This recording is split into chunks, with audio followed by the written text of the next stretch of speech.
malam tuh malam untuk istirahat ya buat Anda dan buat saya juga sih ya itu. Oke. Baik, silakan berkunjung di Classroom My Classroom. Jadi My Classroom. Jadi silakan dibuka My Classroom-nya. Sebentar ini saya juga mungkin harus saya anukan dulu ya My Classroom-nya. Sebentar. Itu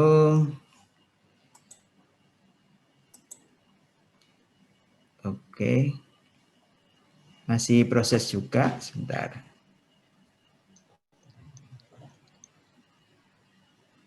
Internetnya kok muter-muter. Baik.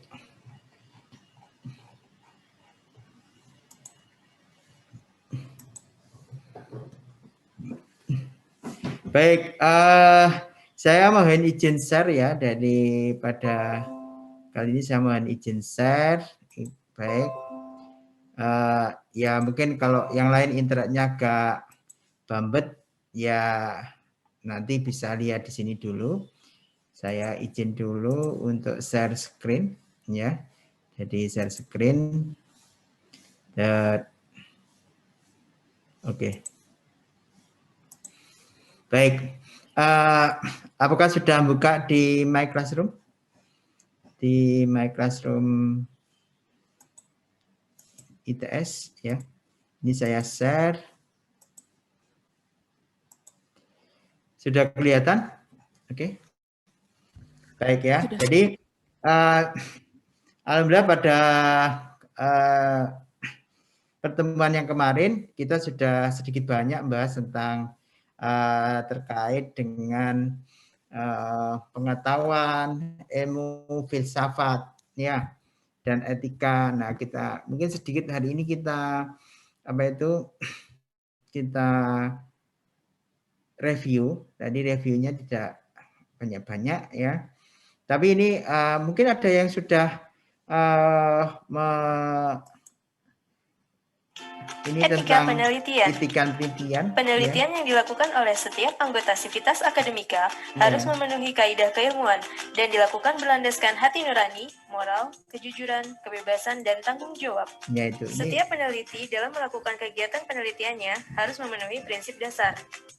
Penelitian yang dilakukannya merupakan upaya untuk memajukan ilmu pengetahuan, kesejahteraan, martabat, dan peradaban manusia, serta terhindar dari segala sesuatu yang menimbulkan kerugian atau membahayakan. Menghentikan penelitiannya, jika penelitian tersebut berpotensi menimbulkan kerugian, bahaya, kerusakan, atau kecelakaan kepada subjek dan atau objek penelitian, dimensi fisik, psikologi, sosial, dan atau lingkungan. Dalam melakukan penelitiannya, seorang peneliti harus menunjukkan integritas dan profesionalisme, taat kaidah keilmuan, serta menjunjung nama baik kampus, mengutamakan kejujuran dan keadilan, tidak diskriminatif, serta memberikan bantuan bila diperlukan, mengkaji, memahami, serta dapat menjelaskan manfaat dan risiko penelitian yang akan dilaksanakan, mempertahankan hak yang dimiliki subjek peneliti untuk mendapat privasi kerahasiaan, menjamin keselamatan semua pihak yang terlibat dalam penelitian dengan prinsip menghargai martabat manusia. Seorang peneliti wajib taat pada kode etik penelitian dan menghindari penyimpangan dari kode etik penelitian, termasuk malalaku penelitian, meliputi pemalsuan data, plagiarisme, autoplagiarisme, kegagalan menaati ketentuan peraturan perundang-undangan yang mengatur perlindungan peneliti, subjek manusia, atau publik, dan kegagalan memenuhi persyaratan hukum yang menyangkut penelitian. Penelitian harus dilakukan sesuai dengan metode, prosedur, dan pencapaian hasil secara ilmiah yang dapat dipertanggungjawabkan. Perolehan dan penggunaan data harus memperhatikan aspek moral dan etika termasuk privasi, kerahasiaan, dan memenuhi azas kesukarelaan. Data harus dicatat dalam bentuk yang tahan lama dengan rujukan yang sesuai serta disimpan sedikit-dikitnya selama 5 tahun setelah tahun publikasi. Peneliti dapat merahasiakan sebagian data yang dianggap perlu. Ketentuan kerahasiaan yang berkaitan dengan publikasi dapat berlaku. Data penelitian yang mengatasnamakan universitas merupakan milik universitas, bukan milik peneliti yang menghasilkan atau mengobservasi data kecuali pihak universitas menyetujui. Komisi etik berkewajiban untuk memberikan nasihat dan bimbingan atas dasar kerahasiaan kepada yang memerlukannya. Setiap unit penelitian atau program studi atau departemen harus menjalankan panduan supervisi penelitian sesuai dengan persyaratan yang dapat dikembangkan. Seorang supervisor harus mengawasi dan menuruti tanggung jawab yang ditentukan oleh panduan tersebut yang meliputi pemberian tuntutan menyangkut praktik penelitian yang baik, dan wajib memberi akses dan bimbingan mengenai pelaksanaan penelitian kepada setiap pelaksanaan kegiatan penelitian di unit masing-masing. Setiap peneliti senantiasa menghindari pertentangan kepentingan dengan afiliasi atau keterlibatan finansial dengan lembaga sponsor atau penyedia bantuan keuangan. Jika terjadi, maka peneliti harus mengungkapkan sesegera mungkin kepada Komisi Etik. Setiap hasil penelitian sepatutnya dikomunikasikan pada forum ilmiah atau dipublikasikan dalam media publikasi sesuai dengan bidang keilmuan, kecuali menyangkut kerahasiaan seperti perlindungan hak paten. Publikasi sepatutnya menyertakan informasi mengenai sumber dana penelitian. Sebaiknya, hindari pensponsoran finansial yang menolak penyebutan nama sebuah sponsor. Seseorang dapat dinyatakan sebagai pengarang publikasi jika orang tersebut telah memberikan sumbangan substansial, yaitu konsep dan desain atau analisis dan interpretasi data, menulis naskah artikel atau merevisi secara kritis, dan memberikan persetujuan atas versi final yang diterbitkan. Bila terdapat lebih dari seorang pengarang dalam hasil penelitian, maka salah seorang pengarang dapat ditunjuk sebagai pengarang utama atau keperluan administrasi dan korespondensi. Pihak lain yang memberikan sumbangan dalam penelitian namun tidak menjadi pengarang, sepatutnya disebutkan namanya dalam pernyataan terima kasih atau acknowledgement. Seorang pengarang dapat menyebutkan sumbangan penelitian yang berasal dari karya mahasiswa peneliti, asisten peneliti, dan petugas teknis lainnya dalam publikasinya. Peneliti yang melakukan penelitian atas biaya universitas dan atau mengatasnamakan universitas diharuskan membuat laporan penelitian dan menyerahkannya dalam batas kerahasiaan ke perpustakaan yang ditunjuk universitas. Peneliti hendaknya berusaha keras menjaga kepentingan semua pihak dalam kaitannya dengan kekayaan intelektual sesuai dengan ketentuan peraturan perundang-undangan dan panduan lain yang dikeluarkan universitas. Baik, makasih banyak. Oke, jadi itu sekilas ya. Jadi sekilas dari ini saya ambil dari UI ya. Dari UI membuat suatu suatu ini sebenarnya memberikan awareness ya, kesadaran kita semua ya terkait dalam hal etika dalam melakukan penelitian. Pasti Anda nanti semua juga akan melakukan penelitian di tugas akhir itu ya. Tapi mulai sekarang Anda sudah tahu rambu-rambunya gitu ya. Jadi itu yang harus Anda penuhi. Jadi nanti Anda bisa dibaca ulang ya. Jadi hal itu. Saya ingin tanya nih, Saudara Kevin. Kevin? Ya, Pak. Nah, Vin, gimana tanggapanmu terhadap video tersebut? Terkait etika, ya, etika dalam penelitian. Menurutmu, ya, gimana, Vin? Ini Kevin siapa, Pak? Gregorius Kevin, ya namamu.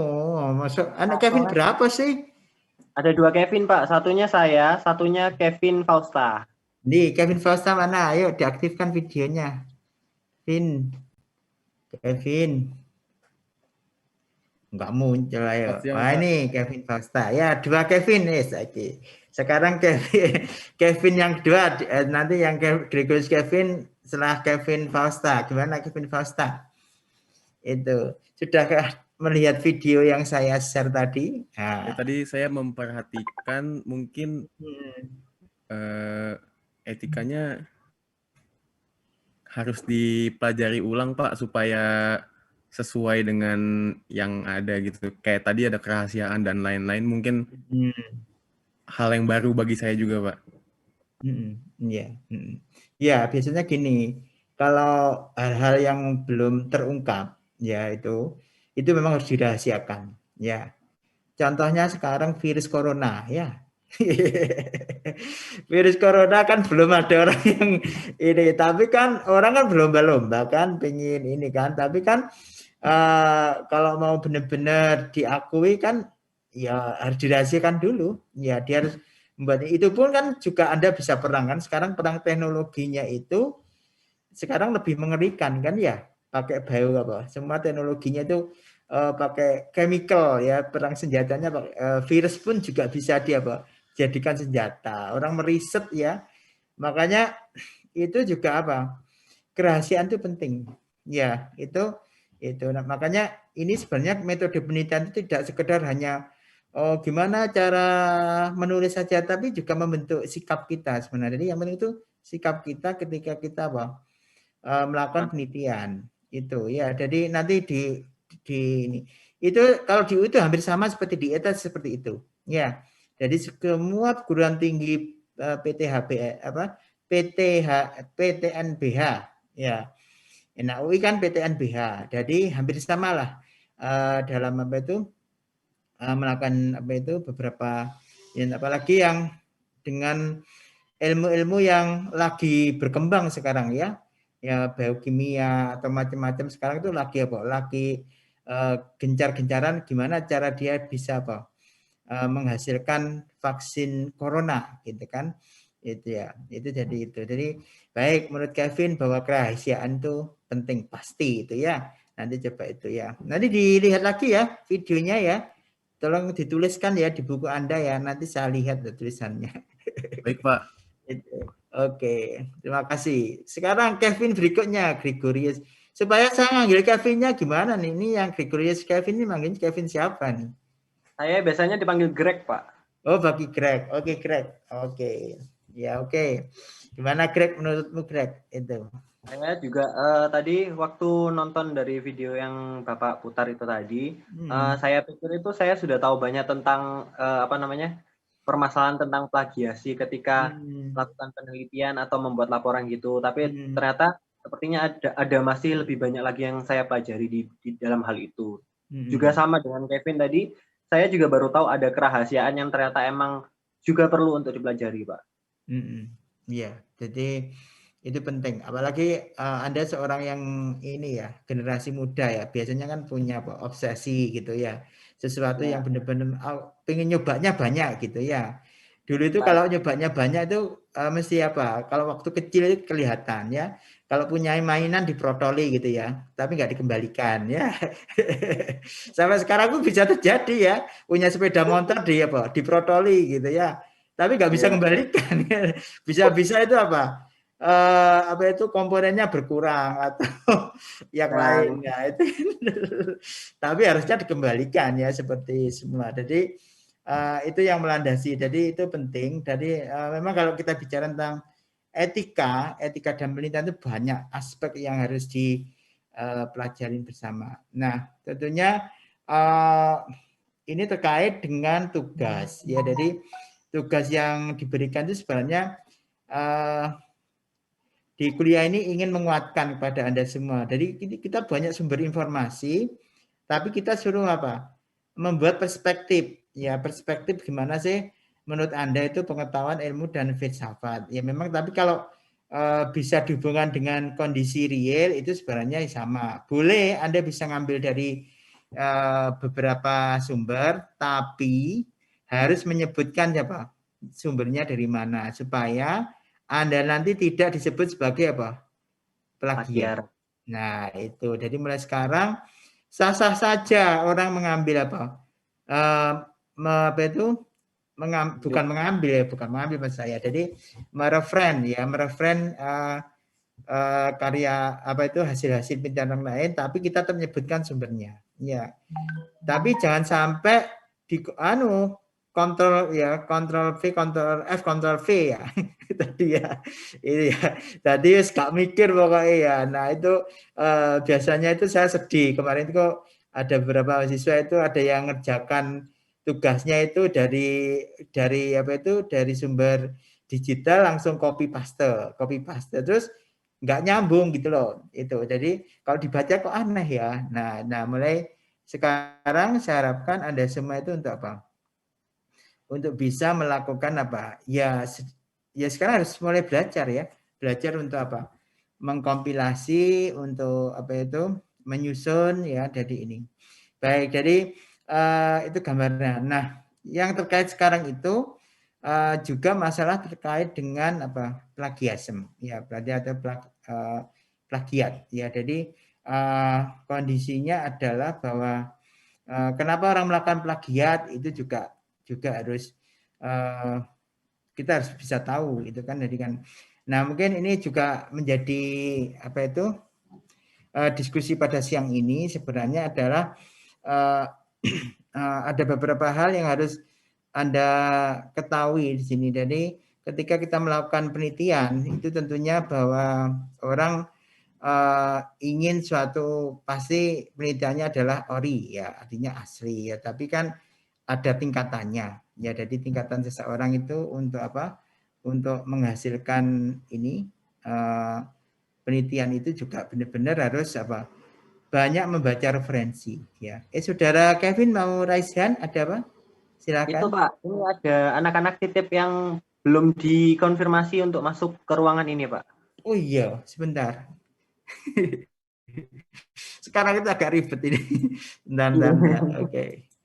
Oke. Perluan Pak, ngapunten ngerepotin. Gak apa-apa, itu. Ya. Sudah saya meet all semua. Oke. Ya. Oke.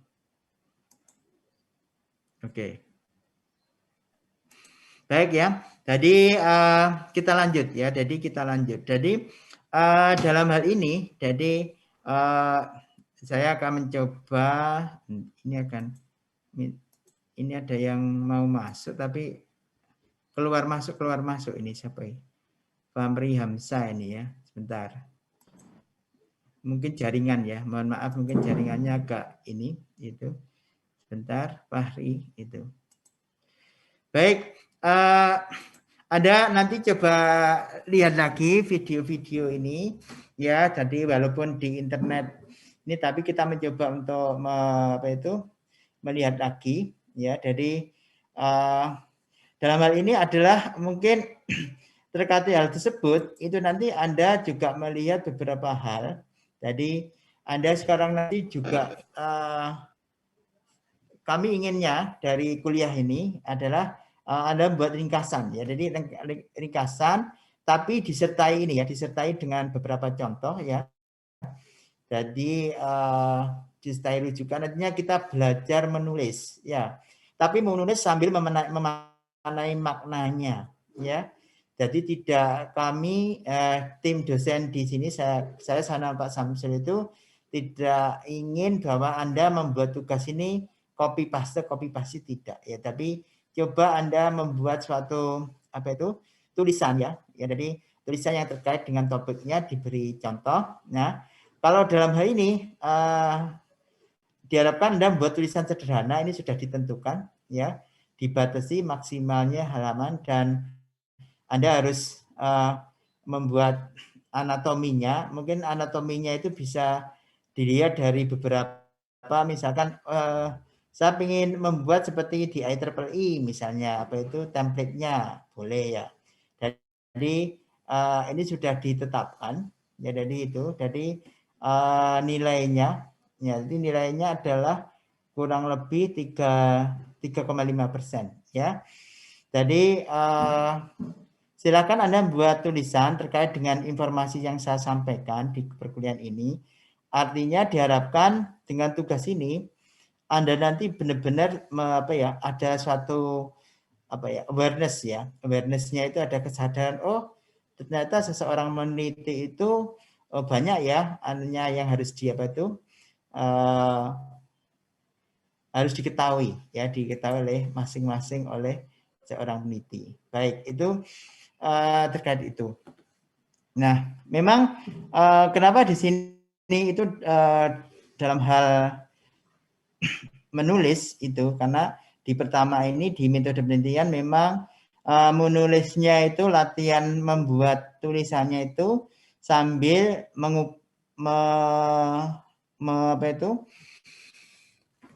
menguatkan ya. Jadi mohon maaf, jadi menguatkan terhadap materi-materi yang disajikan. Jadi kiranya dengan materi tersebut itu bisa memberikan suatu gambaran. Nah, ini ada yang menarik sebenarnya, dari kami coba untuk mengambil salah satu video juga sebenarnya. Jadi terkait dengan plagiasi ya. Jadi tadi sudah disebutkan bahwa kita harus menghindari dalam etika itu plagiasi, karena sekarang itu zamannya informasi begitu deras sehingga orang nggak mau pusing-pusing ya, maksudnya orang ya akhirnya kadang-kadang orang melakukan plagiasi ya, itu mengakui hasil karya cipta orang lain seolah-olah punya miliknya. Nah itu harus dihindari ya itu. Nah itu dalam hal ini. Jadi kiranya dengan melihat sekilas tentang ini, jadi terkait dengan bagaimana kita menghindari untuk plagiasi. Ya, tapi gini, nanti coba dalam hal ini tugas ini nanti sebenarnya untuk latihan, ya, latihan untuk ngecek ya. Jadi tugas 2 itu nanti ada latihan untuk ngecek, kita gunakan mesin-mesin untuk ngecek seberapa jauh sih kesamaan dari tulisan-tulisan kita, ya, tulisan-tulisan yang Anda buat. Nah, nanti disimulasikan. Jadi kami mohon di kelas B ini mencoba mensimulasikan hasil tugasnya. Itu nanti disimulasikan dengan software gratis dulu aja lah ya. Jangan software yang berbayar ya. Jadi software yang berbayar itu adalah untuk menghindari mencoba melihat seberapa jauh tulisan kita itu itu berapa nilai kesamaannya. Nah, mungkin sebelum ke sana ini ada beberapa ilustrasi ya. Gimana sih cara untuk benar-benar kita nanti biar terhindar dari maksudnya komponen plagiasinya itu bisa kita kurangin ya. Mungkin ada salah satu video ini dari UB kayaknya ya. Jadi coba kita lihat bareng-bareng ya. Oke. Hello guys, it's me Odi, so welcome back to my YouTube channel. So hari ini aku bakal sharing ke kalian gimana sih caranya bisa cepat lolos tes plagiasi skripsi. Tapi sebelumnya buat kalian yang belum subscribe channel ini bisa langsung klik tombol subscribe di bawah.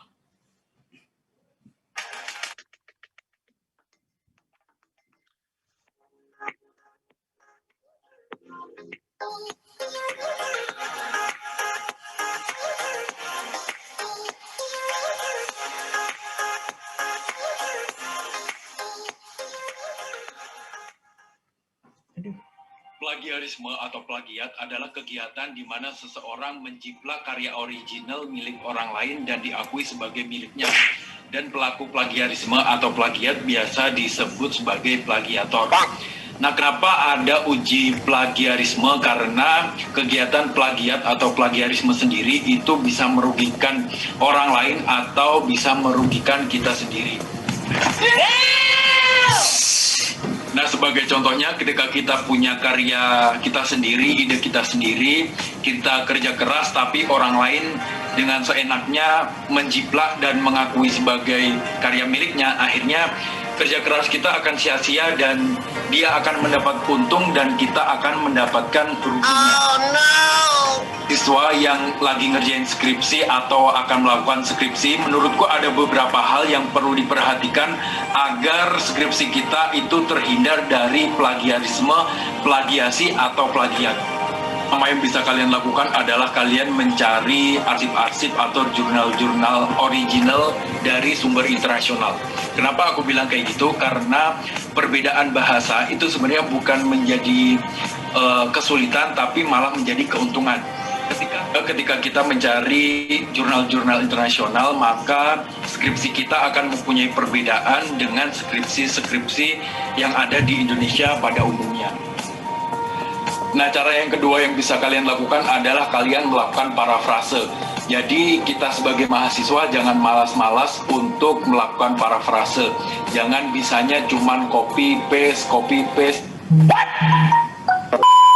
Jadi skripsi kita itu sebenarnya bukan karya original kita sendiri, tapi karya original milik orang lain yang kita copy paste. Jadi jangan sampai kayak gitu. Skripsi yang aku gunakan itu memang kebanyakan dari jurnal internasional, tapi memang ada juga beberapa dari jurnal Indonesia. Nah, dari jurnal-jurnal Indonesia atau arsip-arsip Indonesia yang aku dapat, itu kebanyakan semua dari awal mengerjakan skripsi, itu pasti aku parafrase. Jadi aku nggak copy-paste dari semua jurnal-jurnal yang aku dapat. Jadi ketika dari awal aku memang sudah mencari jurnal-jurnal dari sumber internasional, terus aku juga melakukan parafrase di beberapa sumber jurnal di Indonesia, akhirnya ketika aku melakukan tes plagiasi itu hanya sekali saja dan langsung lolos. Nah, mungkin dari masing-masing fakultas di suatu universitas atau di universitas-universitas yang lain pasti mempunyai alat cek plagiarisme yang berbeda-beda. Nah, kemarin aku uji tes plagiarisme di fakultas, itu cuma sekali saja nyetorin dan langsung lolos. Nah, batas dari lolos uji plagiarisme waktu itu adalah 10%. Dan waktu itu aku memang di bawah 10%, meskipun ada beberapa bagian yang sama dengan karya-karya milik orang lain, tapi itu nggak masalah karena memang masih di bawah 10%.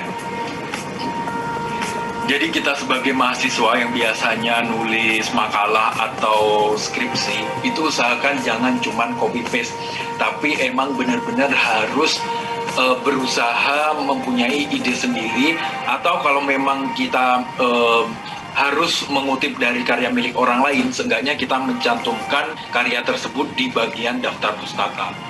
Nah, jangan sampai skripsi kita itu ternyata mengutip karya milik orang lain dan bahkan bisa merugikan orang lain.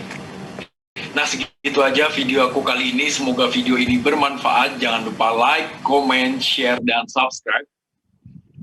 Oke, makasih banyak. Oke, jadi hal-hal ya, jadi ini adalah suatu apa ya?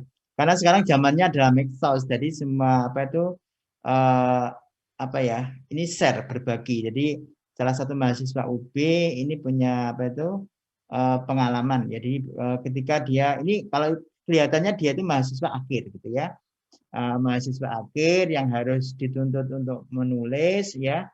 Dari hasil penelitiannya di lab itu ya, ataupun dari tidak penelitian aja, mungkin hasil apa itu investigasi atau yang lainnya. Itu tentunya tadi ada hal yang perlu dilihat di situ adalah bahwa kita memang supaya kita kaya akan apa, dalam beretika meneliti kita harus banyak membaca ya. Tidak sekedar baca, tapi sumber bacaannya harus apa, kredibel itu ya.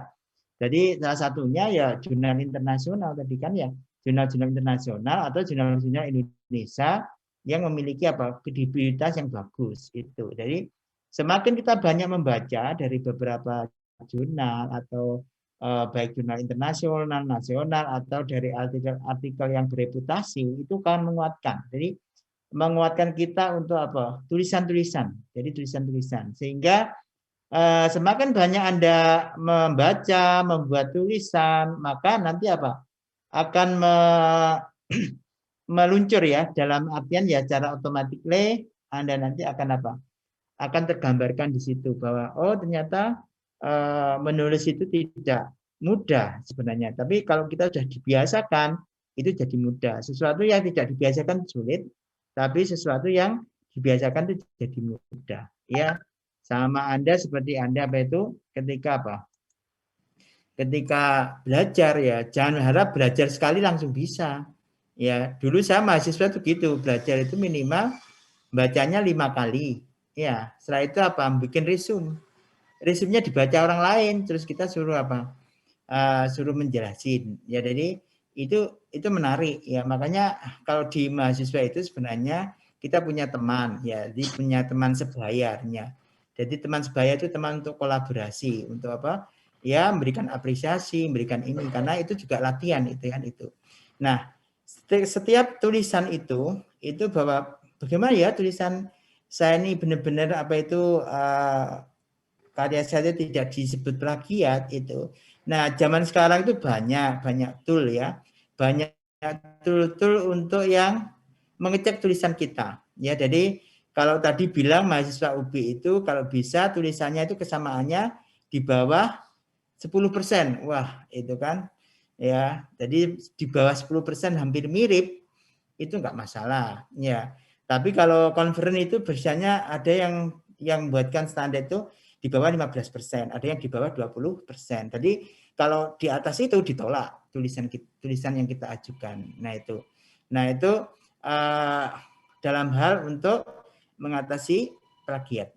Jadi plagiat itu. Jadi itulah bagaimana kita mensiasati. Jadi sekarang itu kita tidak sekedar hanya membaca, oh plagiat itu adalah ini yang melakukan itu adalah plagiator, ya itu memang itu adalah suatu informasi. Tapi sekarang Anda akan jadi pelakunya, Anda itu juga akan jadi pelakunya.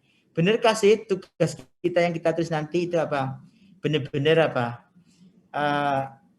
benar-benar tidak, maksudnya ya ada plagiasinya tapi masih di bawah apa? Di bawah normal. Itu ya. Maka pada sesi di materi yang pertama ini tadi nanti bahwa Anda harus menunjukkan performance bahwa tulisan dalam tugas Anda itu harus menampilkan berapa sih unsur ketidaksamaan dengan software plagiasi yang free ya. Kalau yang berbayar mahal, di ETS punya ya, jadi punya itu, jadi punya. Jadi nggak apa-apa, mahasiswa yang Zoom-nya agak ini juga nggak masalah, jadi nggak usah risau, nanti sering dilihat di My Share ITS ya, My Classroom. Oke. Baik, selanjutnya saya ingin masukkan juga dari ini. Farisi Fahri, ayo Farisi Fahri, apa komentar terhadap plagiat dalam penelitian? Ya. Farisi Fahri, gimana? Komentarnya Fahri, ya. Ya, buruk Pak. Biar nggak ngantuk ini siang-siang ini ya, ayo. Enggak Pak, nggak ngantuk Pak. Nggak ngantuk ya. Itu ya. Gimana Fahri, menurutmu plagiat dalam ini? Ya, buruk Pak. Buruk. Harusnya tidak dilakukan, ya. Buruknya tidak dilakukan. Ya memang kalau bisa jangan dilakukan ya. Itu kan gitu. Ya, Pak. Tapi mungkin sebagai kontrol kita ya, jadi kita ya memang ini nanti kami harap mencoba ya tulisan Anda yang Anda tulis itu nanti dimasukkan di software anti plagiatment yang free ya. Jadi yang free ya. Nanti bisa buat introspeksi diri kita ya.